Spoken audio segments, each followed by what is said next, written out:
Let's revisit the Bengals Raiders regular season game to find out what the Bengals can do to win in the wild card round. You are Locked On Bengals, your daily Cincinnati Bengals podcast, part of the Locked On Podcast Network. Your team every day.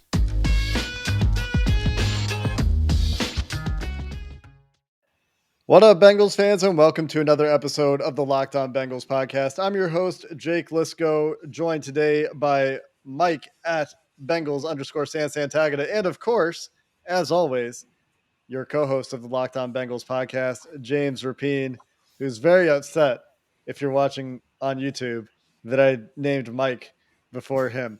Today we're going to revisit. People didn't even realize I was here. I might as well just have taken off. That's what it sounds like. I listen when I'm not here, and it sounded like I just wasn't here. So I'm going to put my mic on mute. Jake, go ahead.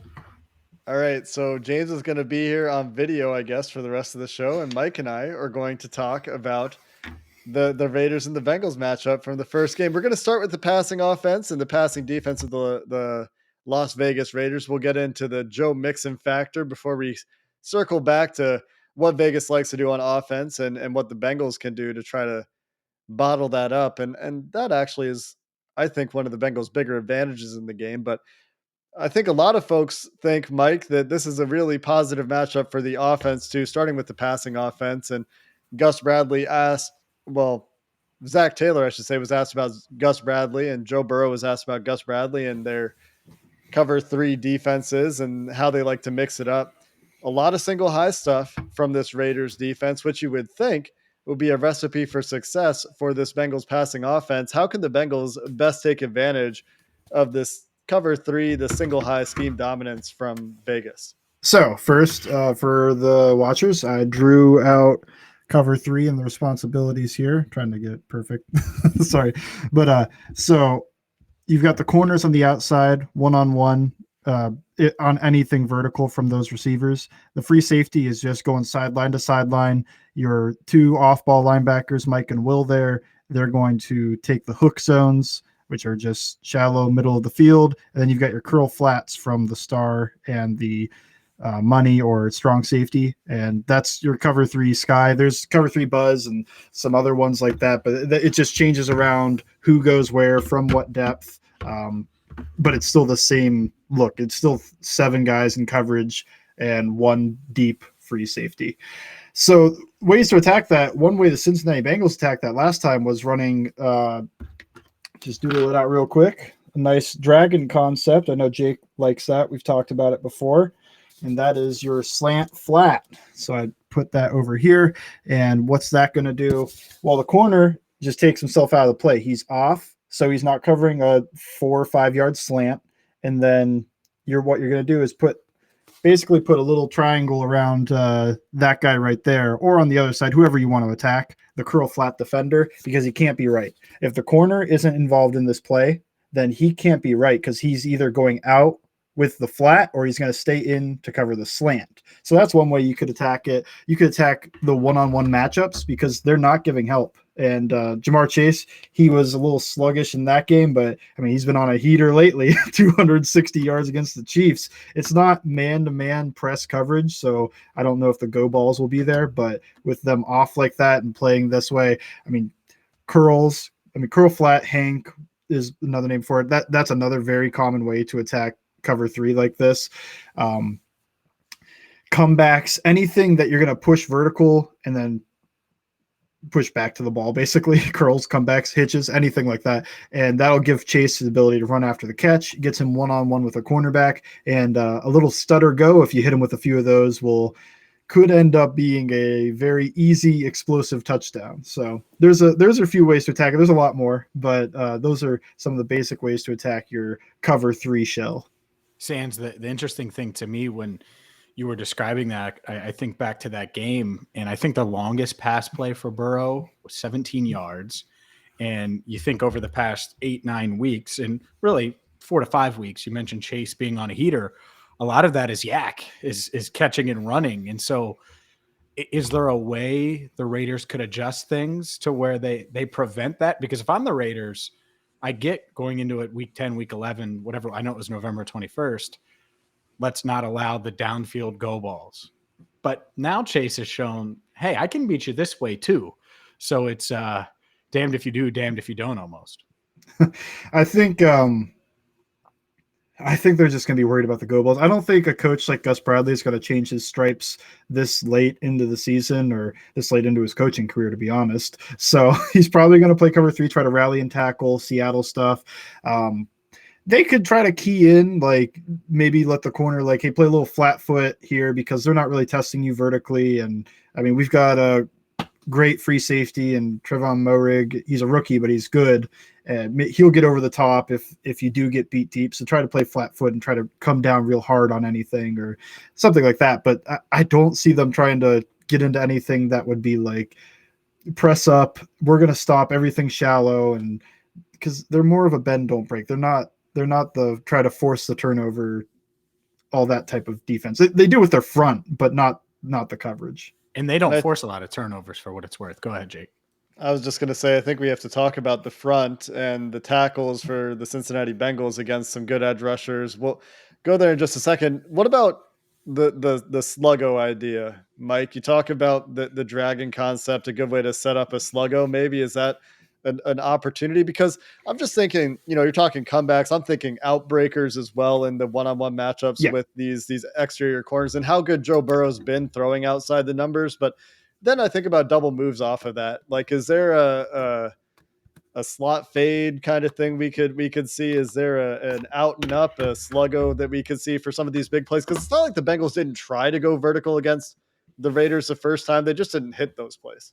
The issue with the sluggo, I think, is that the corner usually isn't going to care about the slant. So you really like that in cover 1 or quarters or something where the corner, he's going to try to key in on that slant or at least the flat and try to play that. When you're just running dragon, it just goes against one guy like that. You run a sluggo off of it, the corner might be off and just be there to pick it up. But yes, there are other ways. The outbreakers you mentioned, flood, 3-level flood is a very common way to attack cover 3. And again, you're going to put that curl flat defender in a bind because you got outside go route, deep out, and a flat. Bengals run that all the time. And another way that I think you could get an explosive play is when you get into 3-by-1 against the Raiders. And this is true in the Bengals game. I haven't watched too many Raiders games. They take they start too high. They don't just line up and cover 3 anymore. They still play cover 3 out of it, but they'll have the strong safety. He's kind of like poaching or kind of watching the 3 side, and he almost has his back turned to the 1 side, and that guy's just basically locked up if it's anything downfield. So there's your real way to attack, where you've got a free safety watching the 3 side, you've got a strong safety trying to take any bender from the 3 side, and now you've got one-on-one stop and go, stutter go, just work downfield. I mean, T. Higgins, he threw a ball up to him when he had bad leverage and he was down 2-1 on the Ravens, and he just went up and got it. So you could just throw it up for him. 6'5" dude. I don't know. That's another way to attack it. So I noticed that was an interesting thing that they showed on film. They almost didn't care about the 1 side. It was almost a lock, like locking him up man to man. We'll dive into what you talked about, Jake. The defensive ends, Yannick Ngakoue, Max Crosby, it's scary. But first, I'll tell you about something that isn't scary. Sounds like that transition Built Bar, the #1 protein bar on the planet.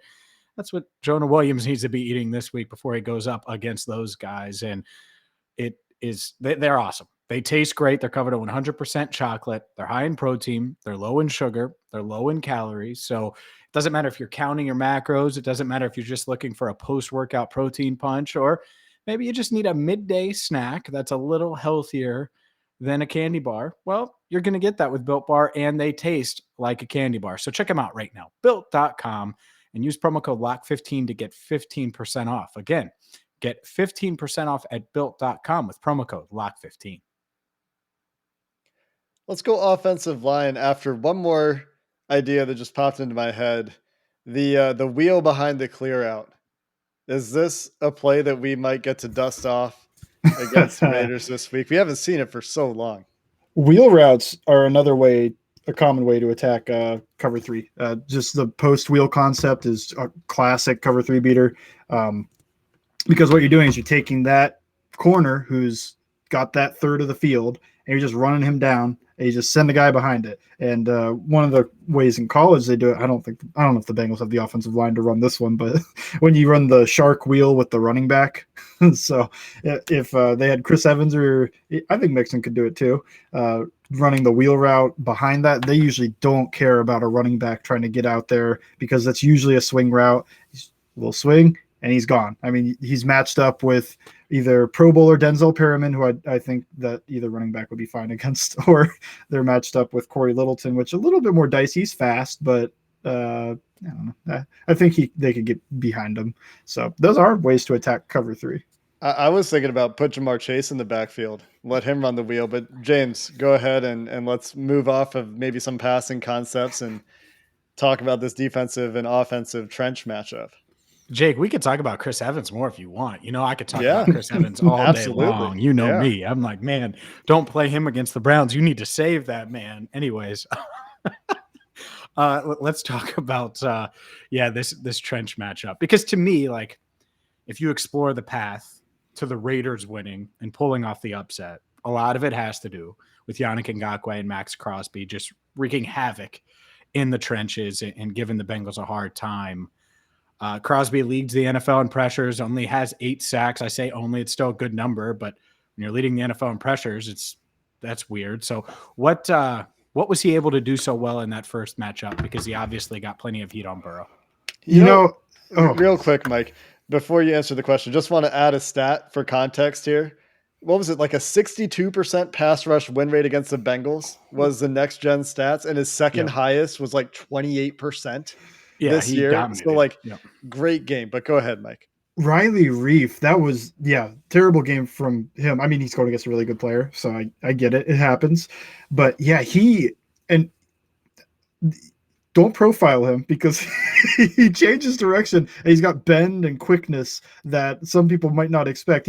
Don't put him in as like a Sam Hubbard comp here, because not his go-to move, but I almost consider it his signature move is he comes in and he can win inside quickly too, because he's got that quick explosive change of direction. He fakes that, chops down the hand, and spins back outside. And it's beautiful to watch, to be honest. Like, if we're talking aesthetic football moves, the Euro chop spin combo from him is like, I mean, he kind of looks like like a Dwight Freeney doing it. So he's an awesome pass rusher. I do think the weakness that comes with the Rod Marinelli style of trying to play your front is that they like to get upfield. They like any penetration is good penetration. And this is kind of why the run defense is a little bit lacking. And it definitely was in the Bengals game, where they think, just blow back into the backfield and make the running back cut off of you or something like that. Of course, offenses at this point have adapted. There's ways to attack that. But I'm definitely scared of him as a pass rusher, because even though he abused Riley Reef to a 62% pressure rate or whatever it is, Isaiah Prince, I think objectively probably a worse pass protector than Riley Reef. He really loves using his outside arm. I think some of that is going to be good because he's going to try to hone in any of those spins where he's got his arm outside and going to be able to stop him from winning outside. But Crosby's very good at taking your set, whether you overset or underset, and beating that too, whether he's shortening the edge with the Euro step or he's just trying to win inside because you're trying to get out to your landmark quickly because he's a fast guy. I'm going to try to take my 3 kicks and get out here so he can't win outside on me, and then he just knifes inside on you. So that's the real challenge. But I mean, the real answer to that is to take your tight end and put him on the line of scrimmage right next to Isaiah Prince and let CJ Uzoma or Drew Sample just beat the hell out of him before he can try to attack Isaiah Prince, because that's the real way you slow down somebody like Max Crosby, especially with a backup right tackle. And it's not like the Bengals haven't seen really high quality pass rushers off of that end. They've seen it this year. They've seen Crosby this year. They came out with, I thought, a better plan in the second half against him in pass protection. And they also started running the ball. And a good way to slow down or make your edge rushers less impactful is to have a good running game. And Joe Mixon, I don't think, has ever had a bad game against the Raiders in his career, and had a good game this year against them. And I think, again, this year, it's going to be something the Bengals look to exploit. And I know how you feel about run fits, Mike. I know how you love to talk about them. It's like your favorite thing in football. So let's talk about the kind of front that the Bengals are going to see and how they're going to try to use Joe Mixon in this game. Because, like I said before we started recording, I think Joe Burrow certainly will contribute to this game in significant ways. But I think this might be a little bit of a Joe Mixon game, or it might have to be to some degree. So how can the Bengals get that going? So I do this in under center because it's just easier to see, and you don't need to see the wide receivers or anything. They're not, whenever they block, it's whatever. Corners don't make great tackles. So when I drew circles here where you see A, B, and C, these are the bubbles of an even front, where 4 down, even front. There's nobody head up over the center. Trey Hopkins should be fine this game, by the way, because he usually more struggles when they have a head up nose tackle. We've got a shade like that, a little bit easier on him. So those are your 3 bubbles, and really the B gap is the one to look at, because the way the Bengals attacked this, there's 2 ways they attacked it in the last game, was wide zone, and then they tried duo for a long time, but it wasn't working that well. And I think part of that is the Raiders like to get penetration, and duo is getting a double team and trying to push a guy backwards. So it was which one of you is stronger. So when you run this wide zone here to the weak side, right towards this bubble, and anytime you run wide zone, really, there's too many little dashes, but you got to cut right there. That's where it's going to hit like 65-70% of the time. It all depends on how it gets blocked up. Say you get there, here, blah, blah, blah, blah, blah, blah. And you get it blocked up like one of these, where everybody's taking the step. It's bulls on parade, elephants on parade, whatever you want to call it. You try to push the end out with the tackle, and maybe you want to set this up the other way because the defense is going to set their front based off of the offense. So maybe you move your tight end to the other side so you can run at Ngakoue rather than Crosby and run behind Jonah rather than Prince. But I think Prince is a decent run blocker, so I don't think you have to. So you run that, and then you're going to attack that B gap bubble. And basically you're getting 3-4 yards before there's even a player there. So you got the stack linebacker behind it and trying to run out. And of course the Raiders know that this is a weakness, but they don't really do a great job of covering it up. So run right at that bubble, run wide zone right at that bubble. And then the other way to attack it, which we talked about, if you go back to the Raiders episode, I don't even know if it's on YouTube. It was so long ago that. It is. Okay. The lead toss from the I formation, they tried a few crack tosses just in single back, wasn't working. They move Uzoma back into the backfield, get into an I formation, and try to crack and run toss that way. It was working wonderfully. I actually charted out the Bengals plays from that game. And I mean, they had a 20-yard touchdown from wide zone. They ran wind back a few times, and they had an 11-yard touchdown, but most of the time it didn't work. But they also had a 20-yard gain from lead toss and another 18-yard gain from wide zone. So you can see how this is a way to attack the Raiders' defense, where they like to get upfield, and that's why the crack works, because that ends flying upfield. And really, Boyd or whoever, Stanley Morgan won't be there, it looks like. So maybe Mike Thomas, whoever it is, doesn't even really have to block him much. They just have to kind of follow him, get in his way so he doesn't really wreck the play. But he's getting upfield and you're running outside. So he's gone. Now you're left with Jonah Williams or Quentin Spain running up against slot defenders and maybe a linebacker. Yeah, it's just a recipe for success for the offense. So 2 great ways to attack their front. You play 4 down, even front like that. Wide zone is always an option. And then the crack toss, because their edges like to fly upfield. But from an I formation, they get that lead blocker as well. Real quick, I do want to mention, do you have anything else run-wise, Jake? Because I want to get these injuries in before we go to the defense. Yeah, I was just going to mention Stanley Morgan. Go ahead. Yeah, so Stanley Morgan didn't participate on Tuesday. Ricardo Allen, concussion. Morgan dealing with a hamstring, and Josh Tupou knee. None of those guys participated. But overall, the Bengals are pretty damn healthy. So Jalen Davis returned to practice with the ankle. Vernon Hargraves, even though it looked really ugly, was limited as well. Akeem Adeniji, full participant with the ankle. Sam Hubbard, full participant, listed with a thigh. Evan McPherson back with that groin. And then here's the one that's interesting that I want to sneak in a question about. Uzama was back too after missing last week. More for maintenance, I think. Quentin Spain was back, full participant, was on the COVID list, had that ankle issue, looked really serious, but it looks like he's going to play. I saw him. He was planting and moving well. Is this a Quentin Spain game where you think he matches up well? Sands with the Raiders interior? Do you think he'll be able to play at the level we saw earlier in the season when he was getting all of that praise? Hope he gets some rest, because I don't know if it was fatigue or something that wore him down, because he did face some weaker interiors and he didn't dominate them like he would have earlier in the season. But yeah, they don't really have a super strong interior. Solomon Thomas is the best player on that interior, and he's more pretty good than like a Chris Jones or somebody who'd really wreck a game.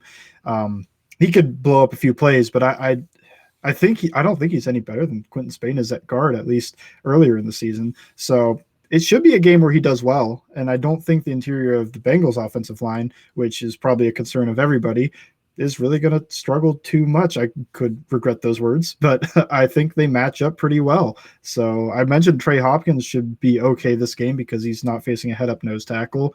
Quentin Spain and Hakeem Adeniji, I think, will be right guard. They're not going to face any monsters on the defensive tackle front. So yeah, I think the interior is fine. I think the tackles are where you could have a little bit of worry. Up next, we'll dive in to the defense. But first, I got to tell you about Get Upside, an incredible app that everyone should download right now because it's free and it's going to save you money every time you fill up at the pump. Up to 25 cents off of every gallon every time you fill up. And right now, with promo code Touchdown, you're going to get a bonus 25 cents off per gallon every time, or on your first fill up, rather. It's up to 50 cents off on that first fill up. So how do you do it? You go into the App Store, you go into Google Play, whether you have an iPhone or Android device, download the Get Upside app, and you start saving. Boom. Just like that. It's simple. It's easy. Just make sure you use that promo code Touchdown to get the bonus 25 cents off every gallon on your first fill up, per gallon on your first fill up. It's that simple. So you can take that money, by the way, that you save, turn it into an Amazon gift card. You can put it into your PayPal account. You can put it in your bank account. You can deposit it into Bengals Sands Cash App account. It's that simple. So again, download the Get Upside app. It's free. Use promo code Touchdown to start saving today. BetOnline would like to wish you a happy new betting year as the playoffs are ready to get started in the NFL. BetOnline remains the number one spot for all the best sports betting action for 2022. It's a new year, and of course, betonline.ag has their new updated website where you can sign up today and get a 50% welcome bonus on your first deposit using our promo code Locked On. Again, promo code Locked On when you get started will get you a 50% welcome bonus on that first deposit. From football, basketball, hockey, boxing, UFC, from props to games and more, BetOnline is the fastest and easiest way to wager on all your favorite sports. BetOnline is where the game starts.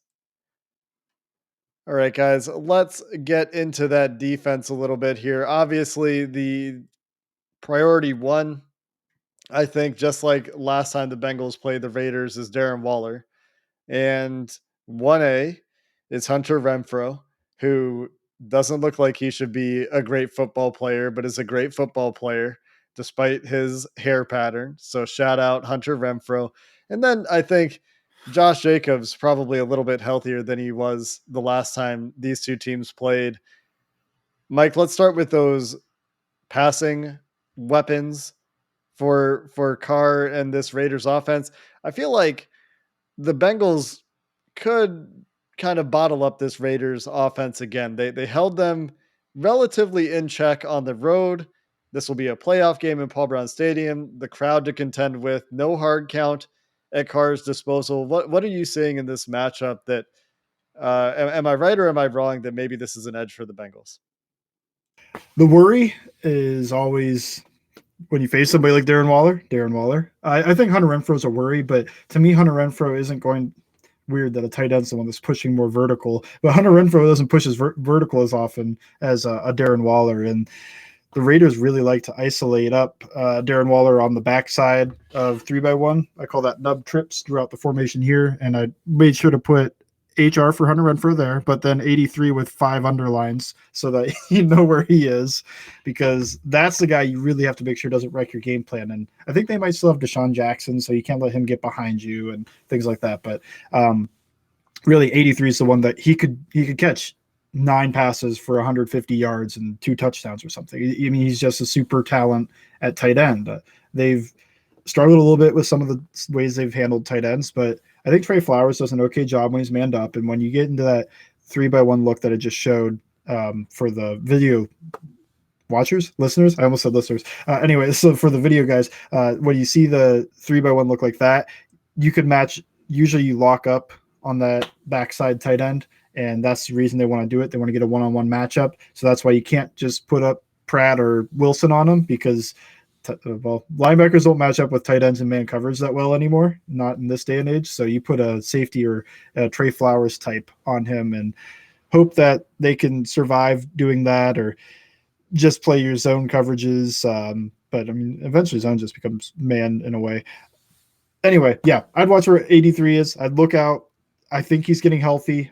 I haven't watched their offense against the Chargers yet on coach's film, but I mean, I thought he looked pretty good on the broadcast. And Hunter Renfrow, they didn't throw him the ball too much, but he's a guy that could end up doing a lot underneath. So I don't know. A lot of it also comes down to Derek Carr, because Derek Carr, I think he's a pretty good quarterback, but in that game, he was very quick to check things down. I don't know if he was nervous about the pass rush or what the Bengals were doing, but multiple plays where he was just checking it down to the running back before the play, in my opinion, developed enough for him to make that call. But maybe he was taught that for the game plan. So I don't know. I think Darren Waller could be a problem. I think you're going to have to attack it multiple ways, not let them do what they want on offense, and I think you try to let Josh Jacobs and Zay Jones beat you. I think Josh Jacobs is a good running back, but their offensive line probably isn't good enough to dominate the Bengals defensive line in the game. So I'm more okay with trying to let that happen than trying to just put linebackers on Darren Waller or trying to match up Hunter Renfrow with whoever over there. Yeah. To me, that's the thing. Like, if I'm the Raiders and you're an underdog, I would feed Waller. I would, get super creative with how you use him. Try to push the ball downfield to him. The Bengals have been good at containing, for the most part, those speedsters like Deshaun Jackson, and watch it gets loose on Saturday. But I'm not like, that's not super concerning.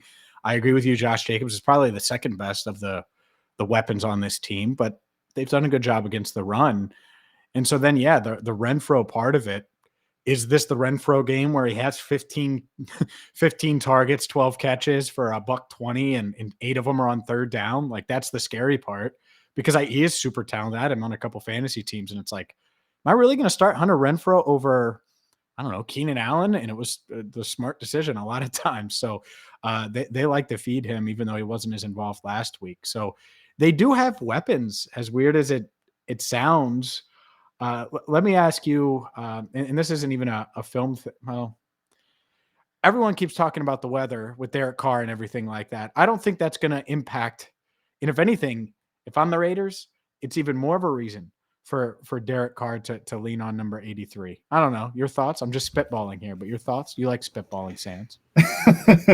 I think that some of that comes down to how comfortable Derek Carr feels in this type of weather. He's a California boy, and out west they play in a lot of domes and nice weather. So it's got a lot of that comes down to, is he comfortable throwing? Because I mean, the football gets harder. I mean, you just go out there with a football of your own, it gets harder to throw, harder to catch. Get a little snow on. It's not supposed to snow. I've been told 100 times, but maybe it will, because it's Ohio weather. I think you lean on 83 no matter what. That would be my game plan if I was the Raiders. Is we're going to use Darren Waller no matter. He should end the game with 12 targets, and some of that isn't up to them. Whether if they're going to try to bracket him or something, then you can't obviously just keep throwing at Waller anyway, or if they're going to do anything to try to really take him away. But if they're going to try to lock up on him with even Trey Flowers, or he even beat Chidobe Awuzie in coverage in the game. So even the best coverage guy the Bengals have, and not pushing him and getting physical, he beat him running a speed out. So yeah, I think he could be a big problem. I think the Bengals have to be ready for it, because if I'm the Raiders, even no matter what the weather says, anything like that, I'm going into the game thinking we're going to try to feed Darren Waller this game and make them try to defend it. I think Derek Carr is a pretty big wild card here, right? So he's had some really good games this year. one of the better games, I assume, against Denver's defense this year as a passer. Went for 341 yards, 12.6 yards per attempt in that game. So really good numbers in that game. Didn't put the ball in danger in recent weeks. Has had issues with ball security in the pocket. Has fumbled in, I think, 4 out of his last 5 games, which isn't all on him, obviously, but ball security, certainly something to watch for a guy like Trey Hendrickson coming around trying to poke the ball out. He, of course, fumbled against the Bengals too. The other thing is, I think he's at times putting the ball at a little bit more risk than he normally would. Again, in his last 5 games, he has 5 picks. So, Derek Carr, which version of Derek Carr shows up, I think will matter quite a bit. And talking about the weather, saying maybe it matters, maybe it doesn't matter. I agree. It's really hard to quantify, but I did like the numbers that I saw today. Like in games where it's under freezing at all, or maybe it's like under 40 degrees or something, passer rating like 70 It's in under his 40. career. Yep. And it's going to be what's the current forecast call for it, James? It's sub freezing for sure, right? Oh, it's like 30 last I checked. Yeah, it's definitely under freezing for sure. And the game starts at 4:30, so it'll be cooling off as it gets later into that game when it gets that's the more high. and more clutchy into that fourth quarter. Any other big film notes, Mike, you want to hit on from your perspective? Any big keys that we haven't touched on yet for this game in your mind? Yeah, just that the Raiders' offensive line is a lot like the Bengals, that you can really take advantage of it if you get some one-on-ones. Guard Leatherwood, that's a rookie. He's struggled a bit. He's been better at guard than he was at tackle, but that's because he was abysmal at tackle, and now he's just kind of bad at guard. So if it's a Larry Ogunjobi's going off game, then I think he could end up going off because he's not having strong competition on the other side. BJ Hill, consistent. I think he could beat either guard. I don't think either one of the guards are that impressive. And the nose tag. Well, DJ Reader could have a decent game himself, because I don't think the center has been all that impressive. Really, the only impressive part of the offensive line is left tackle Colton Miller's pretty good. And I mean, Trey Hendrickson beat him for a strip sack and whatever else in the game before. I think Trey Hendrickson's the better player out of the two. So they have the advantage on the defensive line on paper compared to the Raiders' offensive line. And I mean, if those guys aren't used to playing in the cold, I think more than the quarterback, the offensive linemen are the guys that feel it in the cold. You get hit on every snap, and when it's cold out, you can really feel it. So I think that's the advantage that the Bengals defense really has, is getting to the quarterback before Darren Waller or whoever can push downfield. Yeah. So. And on the other side, Alex Leatherwood, is he playing guard or tackle for them right now? He's still at guard. Okay. He's had issues. The reason I bring it up, he's had issues with false starts this year. They were celebrating, the Raiders were, that he didn't have a false start last week at home. Going to be a little bit louder in Paul Brown Stadium. Last note before we get out of here, guys. This happened while we were recording. According to Ryan O'Halloran, who is a beat writer for the Denver Post, the Broncos have requested to interview Brian Callahan. So just a little bit of a late breaker while we're recording this one. Obviously, I wish Brian Callahan the very best, but selfishly would like him to remain a coach in Cincinnati. And the reason that's not shocking, I should have mentioned it a day or two. It's easy when you look at his history in Denver, right? Why wouldn't they at least be interested and want to sit down with him? So, yep, absolutely. We'll get more information on that tomorrow if we have it. We'll be back tomorrow with your boy Q from the Locked On Raiders podcast to get a bit of a take from what's going on with the Raiders heading into this game. Until next time, Bengals fans, hoo day, and have a good one.